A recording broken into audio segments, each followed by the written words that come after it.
Assalamualaikum warahmatullahi wabarakatuh. Perkenalkan, nama kula Fitri Nur Aini saking kelas kaliwelas ATKP setunggal. Kula badhe nembangake tembang gambuh ingkang kula damel dhewe kanthi tema pitutur. Paugeran tembung gambuh yaiku guru gatrane ana 5 gatra, guru lagu lan guru wilangane yaiku 7U, 10U, 12I, 8U lan 8O.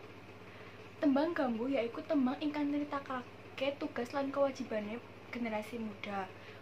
Watake tembang gambuh yaiku grapya, sumana, mula cocok didadekake pitutur.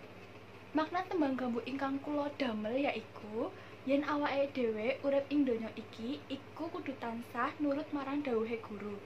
Saiki kula badhe nembangake tembang gambuh ingkang kula damel. Urip ing donya iku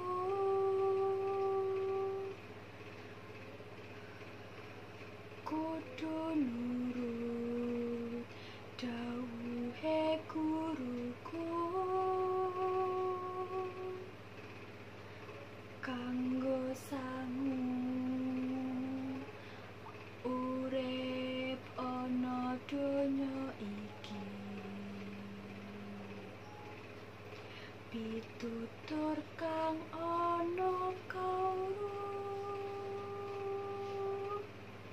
kanggo urip ana donya. Cukup semanten atur kula, menawi wonten kelepatanipun kula nyuwun pangapunten. Wassalamualaikum warahmatullahi wabarakatuh.